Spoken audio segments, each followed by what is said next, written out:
Hi guys, I'm Brett Moffitt, driving number 24 Chevy Silverado for GMS Racing. We're going to have some fun today. I'm Chase with NASCAR.com. Yeah, we're going to take a ride with him as he gets ready for the Triple Truck Challenge. Let's go. So you're getting ready to race in the Triple Truck Challenge, the first year for this. 3 racetracks, Texas, Iowa, and Gateway. Yeah. For $50,000, and you could win up to $500,000, man. What does that mean to you? That's huge for the truck series, honestly. It's, we don't have a lot of money coming in, and for Gander to do that and put that money up, that would be a huge accomplishment for one of our race teams, and certainly, who doesn't like money? So if we could go win $500,000, that would be a good payday. So if you win 2 of the races, you get the $50,000 plus you get a $100,000 bonus. But the kicker is you have to spend some of that on your crew members. So how cool is that to not only win money for the actual organization, for you, but also your crew members get a cut of that as well? Yeah, that's awesome. I think not that anyone in this job needs any extra motivation, because we're all pretty motivated people and we want to win regardless. But for them to set aside that dollar amount for the actual crew guys on the team and everyone involved is huge for them. It's it's good for us. The purse money every week isn't divided like that, so I'm sure the crew guys are going to have a little extra fire in their step and really make sure everything's right, and they want a bonus too, so we'll try.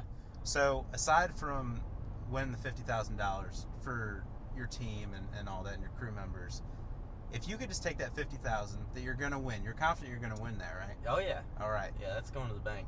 So if you could take it all to the bank, all yourself, what would you buy? Yeah, I'm tired of renting my house right now, so I'd probably do the responsible thing and put it as a down payment on a new house. But if I could just go have some fun with it, I might pick me up a new vehicle or new car or something. See, that's what I was thinking. I'd put like a nice little, if I had the chance to win it, which I don't, unless Brett wants to generously give me some of his money if he wins, which I don't think he will. But yeah, it's like we're younger guys. We're at that point. A new Corvette would be fun. That would be pretty dang fun. Yeah, that or like one of those, the big old Silverados too. Those are pretty dang cool. Yeah, like something like go this. Right now. Yeah, just buy a second one. Yeah, well, I think I'd go with the fun car. I think true. The Corvette's calling my name. I've never had a car before, so those Stingrays are have a Silverado awesome. And a Corvette. That'd be pretty awesome. That would be awesome. So the second race in the Triple Truck Challenge is going to be Iowa, which is your home state. How cool is it that you get to race for a bunch of money at your home track, man? It only makes it better. That's for sure. Iowa was fortunate enough to win it last year, and the best part about that is we have tons of friends and family out, and to go to Victory Lane and celebrate. We had a heck of a party in Victory Lane, so hopefully we can do that again, and this time make a little more money doing it. So which party was bigger? Was it the party after you won Iowa, or your championship party down at Homestead? Definitely the championship one. It lasted a little longer, but the Iowa party was it was wild for about 3 hours, 4 hours, whatever I had before we went to the plane. But we made a good party in a hurry. Yeah. So what racetrack do you feel most confident about in the Triple Truck Challenge? Man, we were really good at Texas in the spring, or a couple weeks ago, a month ago. So I have a lot of confidence going back there. Gateway and Iowa, I was strong at last year, but now with a new team, everything's a little bit different. So I would say Texas, just based off of the past experience there. But I feel good about all of them. We've had fast Silverados all year long, and I don't see that to change. I think we're just going to get better. That's cool, man. Now let's get into some fun stuff. All right, I'm gonna ask you a bunch of fun questions. Okay? All right. Hopefully they're fun. We'll see where it takes us. So the first thing is you've had the mustache going for a good while now. What inspired you to do that? And is it going away or what? Is this here to stay? It's here to stay for the time being. It was inspired last year. I can't grow a beard, so I couldn't grow a playoff beard. Hockey. I can't do that. I just can't do it. So instead of a playoff beard like in hockey, I was like, well, I'm gonna grow a playoff mustache. And I got made fun of a lot. And why would somebody make fun of that? Part of my It's a little weird. I think it's cool. Like, you look like a badass. See, just now that it's like stuck with it, I'm getting some love for it. But I even had a girl, an older lady, at her appearance the other week. She goes, "Man, I really hated your mustache in pictures. I thought it was awful, but now that I've seen it in person, it's all right, I guess." So if that's a compliment, I mean, I guess you can take it that way. So yeah, that's how it started, and I guess the playoffs are so long that everyone got used to seeing me with it, and it's just here to stay now. I shaved it off after the season, and no one liked it, so brought it back. Well, there you go. Nobody liked it. That girl liked your mustache. Yeah. And that's all that really matters, honestly. Yeah. But the girlfriend likes it. there you go. So yeah, as long as the girlfriend likes it, happy everything's girlfriend, golden. happy life. Yeah, right? yeah. So, I know you're used to going really fast on the racetrack. Yep. What about in your truck, like we're doing right now, driving on the street? I haven't been paying attention to how fast you've been going. But are you a speeder? Or do you like to take it easy when you're on the road? Most of the time, I'm pretty easy. Yeah. If I'm in a hurry, we'll try to get there. But I don't know. I don't really have that. I guess on the racetrack, it's that competitiveness, and Yeah. on the road, I just don't get it. So I'm not too bad. It's kind of like you want to take it easy. You're used to going fast all the Yeah. time. You kind of want to take it slow. Yeah, there's no reason to rush out here and Yeah. cause stress, you know? How many speeding tickets you have? It's been a couple of years, but I don't know. I've probably had 4 or 5 in my life. 4 or 5? Yeah, that's Alright, not bad. That's not terrible. Yeah. If I would have, I would have taken the over if you would have said, if like we were doing a prop bet. Yeah. I said like 4.5. I would have taken over. Yeah, or like if it was 3.5 or whatever, you know. Yeah, I don't know. I used to get them, and then I realized that, you know, it's not worth it to be there 10 minutes earlier. Yeah. So Yeah. I Well just then. slowed it down a little bit. Yeah, 4. We'll go with 4. And I'm We'll go getting with old the lower now. I'm 26 now, so You're getting old. I'm 27. What do you mean? Slowing down. No, I feel you there for sure. Well, like you said, like you're sick of renting. You want to buy a house. You got your priorities in line. Yeah, that's that what time. it's all about. You know, I found myself looking at grills the other day. That's That's and dad lawnmowers. status. Grills and lawnmowers. I was shopping and I'm like, oh man, this is nice. Yeah. So I feel like that's the ultimate sign of getting up there, you know. Well, you need to get yourself a nice Pit Boss grill. I saw those. That was one of the ones I was looking at. Yeah. Well, then I think you need to get one of those and invite all your NASCAR friends for a big old party. Yeah. Especially after you win the Triple Trump Challenge. Are you trying to get on the invite list? I'd like to. How do I do this? Well, I mean, like. We'll just see how the rest of this All ride right, goes. Cool. I'm gonna try not to screw it up then, because I will bring the adult beverages. All right. Sold. They're sold. Yeah. Sold. I'll bring some Busch beer. Perfect. But all the sponsor plugs. So when we're riding along and I'm not talking your ear off, what kind of music do you listen to? You're just rolling. I do a little bit of everything. Oh. It just depends what kind of mood I'm in. I go from rap to country, a little bit of rock, but mainly rap and country for sure. So, okay, give me your favorite rap song and your favorite country music song. I know that's a loaded question. It's very tough. Yeah. Oh, man.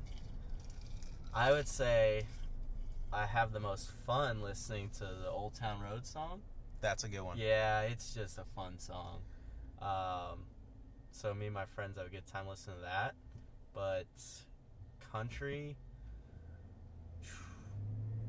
I gotta throw it back to like some George Strait songs. You're the old George Strait guy? Yeah, I don't really have a favorite, but when I get in that mood, like a nice sunny day like today, just cruising around listening to some George Strait, it's good times. Brett Moffitt is basically your dad. He looks at grills.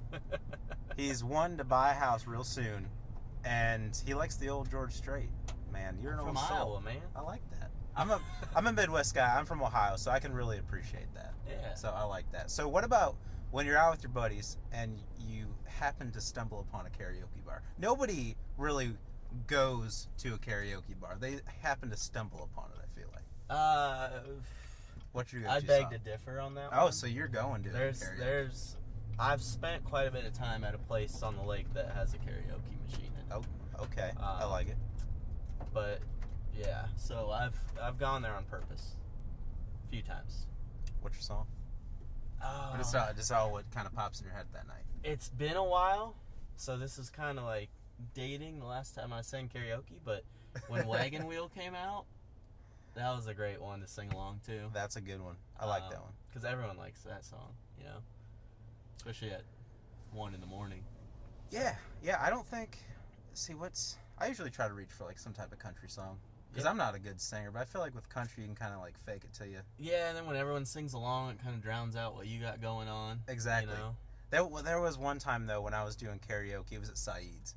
That's the establishment I was referring to. Okay. Yeah, it's okay. You can say it. Yeah. Saeed's is pretty known. Yeah, especially in the NASCAR community. We've celebrated some wins there. There you go. Well, that's where the party is.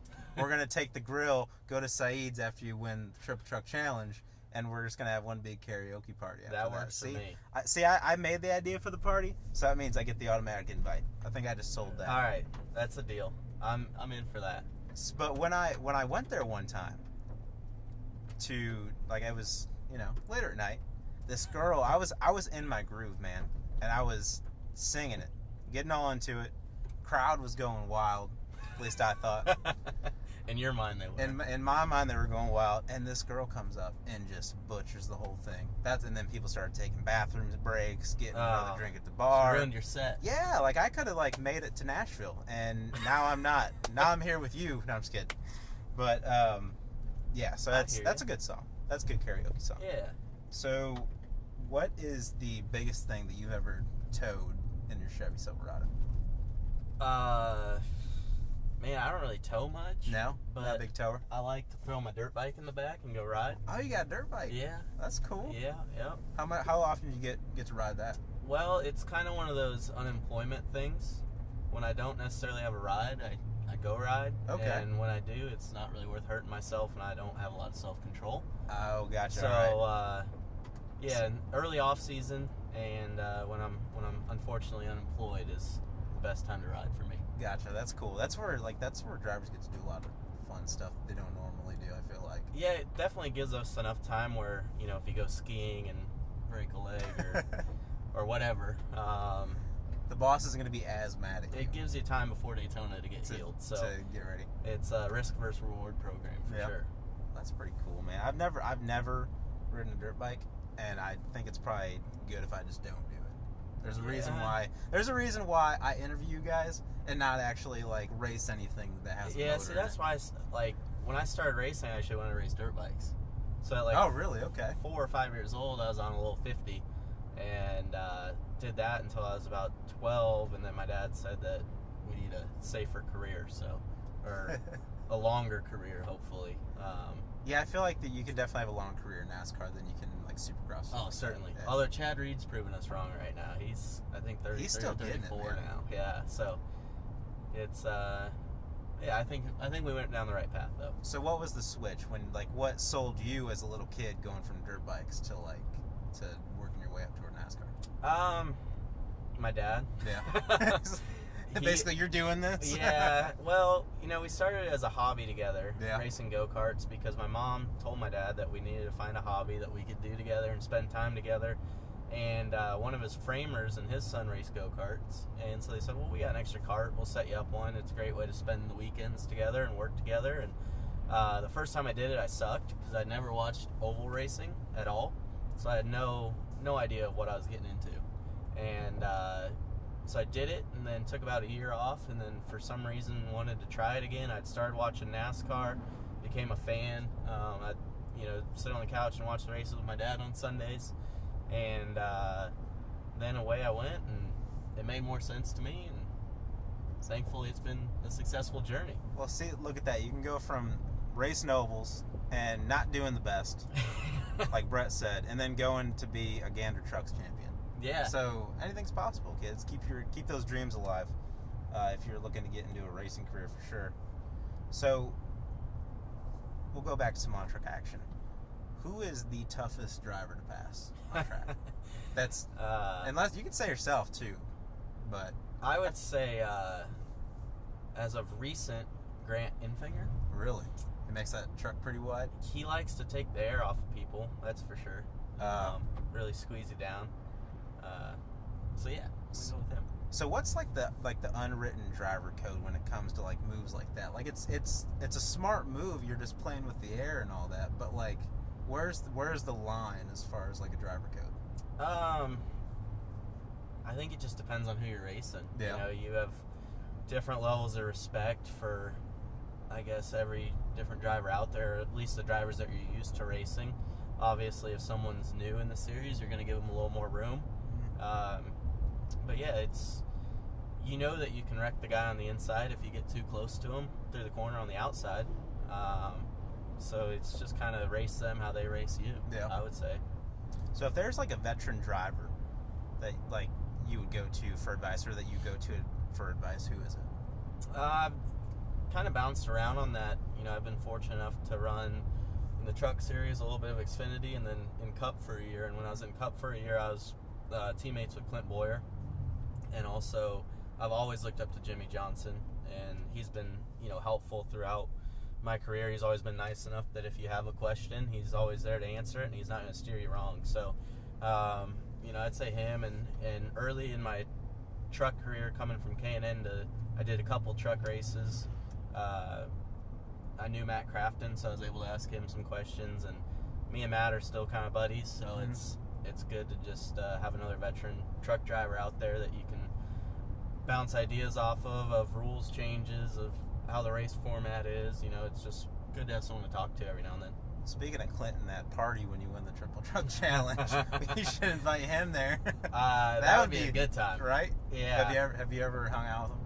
A couple times. Yeah. Yeah. When we used to go testing, the next morning was a little painful. Yeah. I'm sure there's stuff you can't share, but like I feel like that'd be a pretty dang good time. If there's one driver I'd want to party with besides Brett Moffitt, it would have to be Clinton Boyer. For sure. So that's cool. Down. Yeah. You get to have fun with him, and you get to get the veteran advice too. So that's like the best of both worlds there. Oh yeah. So when you're driving on the road, and let's say this car ahead of you just slams on the brakes for no reason, they're just going like 10 miles under the speed limit, like they are right now. Yeah. Do you have a lot of road rage? Like, what do you do in this situation? I just ride it out most of the time. Yeah. Now there are days where it'll get me going, but for the most part, I'm pretty calm. But like I said, every now and then I kind of lose my cool. Yeah. So what's more entertaining? Like if we like your radio when you're racing on the racetrack, or if we hooked a mic up and you didn't know it in your truck? Well, I'd say the truck would be entertaining. In the street truck would be entertaining because I'd be singing along and I don't know, singing some wagon random wheel. thoughts. But then every now and again the radio in my race truck gets a little interesting, especially when I'm put in some bad situations. Yeah. So, you're pretty fired up. I've heard you on the radio. Yeah. You're pretty entertaining on there. Yeah, every now and then. Yeah. I try to keep it to a minimum, but every now and then you just gotta vent, you know? If you're yelling at your crew chief, do you ever feel bad afterward, or is that just like you guys just let it roll off your backs, or is there any like talking after that, or? You know, I try not to accuse my team because I know everyone on my team is doing a really good job, or have done a really good job to get to this point. So I would say normally it's directed at other drivers, but you know, if it does happen, you just gotta work past it, and hopefully you have a good enough relationship that you're not gonna hold one comment in the heat of the moment against each other. You know, everyone gets upset, and it's a high pressure sport. Yeah. So when things don't go your way, you know, you tend to lose your cool. But you know, thankfully that really hasn't been an issue of mine, and hopefully it never will be. So what's something that maybe something you really don't share with anybody, or like some of the fans like might not know about you that's interesting? I'm opening a wide range of things here. I don't know. I love to be outdoors, whether it's like riding dirt bikes, or I love playing golf now. That's a new competitive hobby of mine. I just like to compete in everything I do. What? It's hard for me to enjoy something that I'm not good at. So it's same here. I'm pretty competitive too, so I totally understand that. Well, that works though. You're an outdoors guy. You're racing under the Gander Outdoors umbrella there. So that's perfect. So how's your golf game been? You said competitively. It's been bad this spring. Yeah. We got the Golf Guys Tour going, and my first event I placed dead last in, and the second one I made it up to about mid-pack 12th. So that was a plus. But with all the rain and everything, I haven't been able to play as much as I'd like. And I'm not good unless I play 2 to 3 times a week. So I saw Kyle Larson won his first tournament with you guys recently. Yeah. He looked pretty jacked up about that. Oh, it's a big deal. Yeah? Yeah, there's like you guys have trophies and everything, don't you? Yeah, it's pretty legit. We have Ollie's and Prevost help us out with some sponsorship, and I mean it's real tournament play we got going. Who gets the most upset on the golf course? Oh. And if you have a story, please tell it. I'd say we're all liable to. Yeah. Denny keeps his cool. Larson is pretty good at keeping his cool. I know Stenhouse, he ruffles feathers on the track a little bit. Yeah. So what's that like on the golf course? Honestly, I haven't really been paired with him. No? No, but when I have, he's pretty cool. I mean, like, we all go out there and we never really mention racing. It's fun to, compete with those guys and other drivers in a sport that, we're not great at. Some of them like to think they are, but when you go watch a pro play, it's a little humbling. So it's just fun to get out there and talk and make fun of each other. Mm-hmm. And it's a good time. Who gets made fun of the most? I would say I'm a top runner for my putting. I can drive the ball 330 yards, and dang, dude. Yeah, that's pretty wild. I play good till I get to the green, and my putting is just horrendous. So I get a lot of heat for that. What's in your bag? What kind of clubs you play with? I actually just got the new Tiger Woods irons. Really? From TaylorMade. Yeah. See, Tiger goes off and wins the Masters again. I bought him the day that he won. Yeah. Oh, really? Yeah. I was sitting there and I was debating whether I was gonna get him or not, and then he won. And I'm like, gotta get it. Dang, that is sponsorship at its finest, right there. For like sure. Just going out there. See, that's the thing. Like when you go win the Triple Chuck Challenge, people are gonna go out and buy Chevy Silverados. That's just how that works. Exactly. The it's like, Silverado looks good, drives good, and it's fast. This is awesome. It's a smooth ride too. And quiet. Yeah. It's good. The only thing that would be better is music, but we could do some karaoke in here if we had the rights to it. Yeah, but that's okay. No, not. We need a few of those alcoholic beverages. That needs some beverages in me before that's gonna come out. Yeah, I don't blame you there. Yeah. So you're on. It's the White Flag Lap. We're at Texas, Iowa, Gateway, whichever one. Mm-hmm. And you are within striking distance of the lead. Okay, you're diving into 3 and 4. What do you do? You move them. You move them? Hell yeah. Hands down? Hell yeah. Especially if you're in the running for 150 or 500 grand, then it's no question. No brainer. Yeah. Now, if somebody did that to you, would you blame them?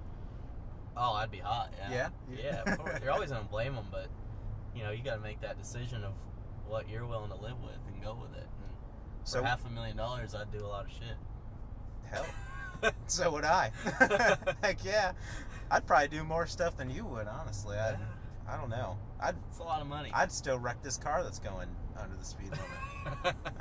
Or I guess under... The thing is, like I say under the speed limit, it's under my speed limit, I guess. I have a separate speed limit from what the suggested one is. I don't know. You just go with the situation. Yeah. Like on an open 2-lane highway, you just roll. Yeah, I'm flowing with traffic, man. I hear you. Because I've gotten lucky a couple times. And like I've rolled past the state highway patrolman, and he just... you don't want to mess with those ones. Yeah, but he'll see the flow of traffic. He'll be like, I'm just drafting. I don't think they go by that. I used that excuse one time, actually. And I got pulled over. Yeah. I was going like, hey man, I'm fuel mileage racing here. I have to get in the draft. And I had like my NASCAR polo on too and everything, and I was going, I think I was doing like 23 over the speed limit. Woo. Yeah, yeah. And I'm drafting, man. Like it's a fuel mileage race. I'm just trying to get to the finish, and he's like, license and registration, please. And then he gave me a ticket, so it didn't even work. Oh, so it did. Okay, yeah. And I'm like, I know Brett Moffitt. Like, dude, he's like, I don't definitely care. Isn't gonna work. No. I think it honestly motivates him more. If you're oh yeah, I'm a driver. I'm late for this. So you don't use that excuse? No. I would rather use I really need to go to the bathroom or something. I think that's got a better chance. Yeah, I say. Hopefully you don't get another ticket, but I want to see you try it one time. We'll see if it works. I've heard it works for other drivers. I don't know. You're just like, see, that's cool. You're humble. Ask Kyle Busch about that one. Yeah, we're not going to go into that. That is a loaded question. So, back to the white flag lap thing. Yes. Who is okay? So if you're going in there and you're moving the guy out of the way, wrecking the guy, whatever you have to do to win all the money. Mm-hmm. Who is the guy who's gonna be the least mad at you for doing that, and who is the guy who's gonna come at you in victory lane? Oh, that's a good one. I think anyone's gonna be pretty mad. I don't know. Who's gonna let it roll off their back the easiest, and who's gonna like pull an AJ Foyt and try to beat you up in victory lane while you're trying to celebrate? I mean, I would hope that probably my teammate Sheldon Creed would let it roll off the easiest. I would hope. Well, you'd give him a cut of it then too, right? No. I don't know who would be the most worked up though. I think, man, as far as like coming to fight me, yeah, they're mad. They wanted to win money, and you have the money now. Money talks, and money makes people mad. Who's fiery? I think Stuart Friesen would be mad. Yeah, he seems like a really fiery guy. He is at times, Yeah. but he's also really cool. I don't think he would come fight me, but he'd probably give me an earful. Yeah. Yeah. Crafton he'd be pretty hot. I think most drivers would be pretty hot for $500,000. See, because we haven't seen a good old fashioned like duke it out like on pit road or in victory lane or It's something. been a like while. That. Yeah, it's been a little bit. I think for $500,000 you might see one. That's my whole point. I'd be willing to bet. Like this is money, big money. I'll take the prop bet on that one. Yeah, I am too, hands down. Like we're gonna see, because like I mean we have 3 racetracks where it's proven that we've seen close finishes at Texas, we've seen photo finishes, all that stuff, and then Iowa and Gateway will be gloves off. No, I think Iowa's a short track. Other people say it's a speedway. We're not going to get into. What do you think? I think it's just a badass racetrack. I don't care what you call it. It makes great racing, and every driver loves it. So we need to make a new category because we have super speedways, intermediate, short tracks. We need to make badass tracks. Yep. In Iowa. Drivers tracks. Drivers tracks in Iowa. And Iowa's on that list for sure. What makes Iowa so great? It's just the way it's aged and the groove spreads out so much, and it's pretty bumpy, which actually makes for more difficult driving. And I just think everything about it, how it spreads out in the corners, you have multiple options, makes for good racing. So you have so far this season, you have 4 top 5s, 2 second place finishes. Yeah. You've been really close. Yeah. And like you said, I mean that's a good showing. But I know that. I mean you're the defending champion, so I know you want to go out there with a new team and prove like, hey guys, I might be with a new team, but I'm still in this. So what is your confidence level? Like I mean you've clicked off the finishes, but I know I can tell by that answer that it's bothering. It's all about good. wins. Yeah. Especially with this new style racing, being second in points is great, but winning is better. Mm-hmm. So, my confidence level is extremely high. We've been really fast every week, and we just need to execute the races like we know how to, and that's going to bring us a lot of wins. So, I feel good. So you're feeling. I was just saving it up for this $500,000. Like if you go out swinging too early, you might run out of steam. And I like that because you haven't showed the competition your cards. They're taking it easy, like the defending champ. He's done. He's gonna finish runner-up this year. Yeah, then we're gonna come out swinging. And then you're hustling. Go take $500,000. Are you a pool player? No. You play poker or anything like that? I've played a little pool. I'm not good at it, but I know how to. But you can hustle. I know how to work the odds. Yeah. Yeah. I like that. That's cool. Just sneak up on them. Take all the money. That's the goal. And we're at MRN. We're here. Yes. Brett Moffitt has a packed day today. Everybody wants to talk to the defending champion in the truck series. Brett, I really appreciate you taking the time ahead of the Triple Truck Challenge. I know you're super focused about it. You want to win all the money, and I think you have a good shot. Especially you haven't showed your cards yet. Exactly. Hold them out for the right time. All right, man. I appreciate it. Thank you so much. Yes, See him on the track. Texas, Iowa, Gateway. See if he can get it done. Win the money.